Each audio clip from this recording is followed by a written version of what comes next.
Hello hi everyone. So finally HAS prelims 2022 का जो आपका एग्ज़ाम है वो हो चुका है। एग्ज़ाम की डेट थी 16 अक्टूबर 2022 और ये एग्ज़ाम हुआ है 10 से 12 के बीच में। तो इस वीडियो में हम डिस्कस करेंगे, दो तीन चीज़ों को हम डिस्कस करेंगे कि डिफ़िकल्टी लेवल एग्ज़ाम का कैसा रहा और मतलब किस सेक्शन से कितने क्वेश्चन आए थे। तो हम एक छोटा सा क्विक एग्ज़ाम एनालिसिस करेंगे। सबसे पहले अगर मैं डिफ़िकल्टी लेवल की बात करूँ तो जो इसका डिफ़िकल्टी लेवल था वो लास्ट टाइम से अगर आप कंपेयर करोगे तो डिफ़िकल्टी लेवल मुझे इसका ज़्यादा लगा as compare to last year. दूसरी चीज़ ये थी कि इस बार जो क्वेश्चन थे इन्होंने थोड़ा सा यूपीएससी के पैटर्न को फॉलो करने की कोशिश की है थोड़ी सी।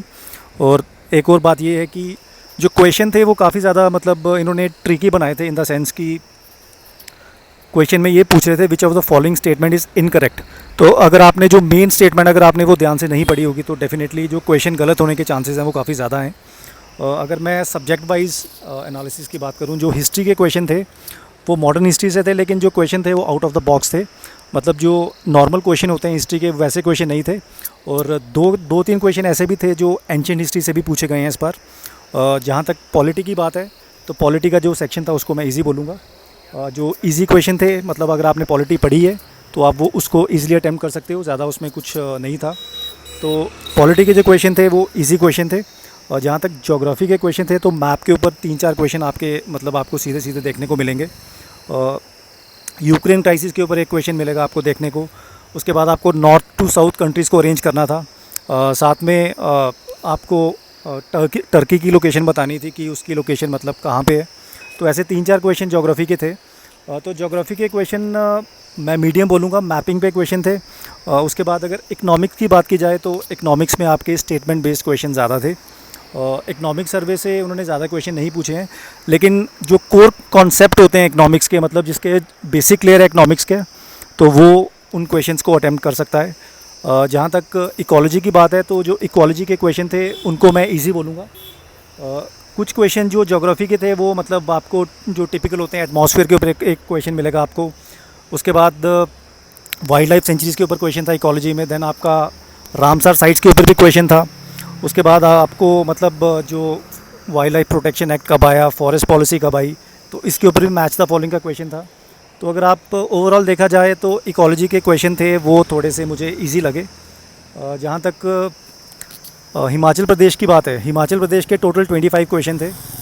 अगर आपने वो क्वेश्चन अच्छे से पढ़े आप उसको तभी अटैम्प्ट कर सकते हो, क्योंकि जो क्वेश्चन थे वो स्टेटमेंट बेस्ड क्वेश्चन थे। इतनी आसानी से वो क्वेश्चन अटैम्प्ट नहीं हो पा रहे थे। तो जिन लोगों ने मतलब हिमाचल प्रदेश की जीके अच्छे से पढ़ी होगी तो आई थिंक उनके पास कहीं ना कहीं वो एडवांटेज रहेगा। और जो क्वेश्चन थे हिमाचल प्रदेश के तो मैं उसको टफ़ कैटेगरी में डालूँगा। जहाँ तक करंट अफेयर्स की आपकी बात है तो जो करंट अफेयर्स पूछा गया है वो मैक्सिमम 1 साल का ही पूछा गया है, मतलब जो भी मोटे मोटे क्वेश्चन पूछे गए हैं। उसके बाद जो इंडेक्सेस पूछे गए हैं वो थोड़े से मतलब वैसे क्वेश्चन थे, मतलब जो मोस्टली जो आप लोग मतलब छोड़ना पसंद करते हो उस टाइप के क्वेश्चन पूछे गए थे करंट अफेयर्स में। सो जहाँ तक इसके ओवरऑल डिफ़िकल्टी लेवल की बात है तो मैं यही बोलूँगा कि जो ये पेपर था इस बार का जो पेपर है वो टफ़ था as compare to last year. Expected cut off कितना जाएगा अभी इसके बारे में कहना थोड़ा जल्दी होगा, इसके बारे में अभी प्रिडिक्शन नहीं हो सकती। साथ में जो कट ऑफ है वो इस चीज़ पे भी डिपेंड करेगा कि जो पेपर 2 है उसका डिफ़िकल्टी लेवल क्या रहता है। तो अगर उसका डिफ़िकल्टी लेवल ज़्यादा रहता है तो डेफ़िनेटली उसका इम्पैक्ट कहीं ना कहीं कट ऑफ पे भी पड़ेगा। तो यही है कि जो क्वेश्चन पेपर था वो टफ़ था। और जहाँ तक इस क्वेश्चन पेपर की बात है तो ये मैं आपको टेलीग्राम चैनल पे अपलोड करवा दूँगा, वहाँ से आप इसको डाउनलोड कर सकते हो। तो यही कहना चाहता हूँ कि जो पेपर था वो डिफ़िकल्ट था। Let's hope for the best. देखते हैं पेपर 2 में क्या होता है और लोगों का क्या फ़ीडबैक है। मतलब आप लोग मुझे बता सकते हो कि आप लोगों का एग्ज़ाम कैसा हुआ और आपको डिफ़िकल्टी लेवल कैसा लगा। तो मतलब इससे काफ़ी कुछ जानने को मिलेगा कि जो स्टूडेंट्स हैं उनका एग्ज़ाम कैसा हुआ है। सो इस वीडियो को इतना ही रखते हैं। इसका PDF टेलीग्राम चैनल से आप डाउनलोड कर सकते हो। So till then it's me signing off. Take very good care of yourself, stay safe, stay healthy. Thank you.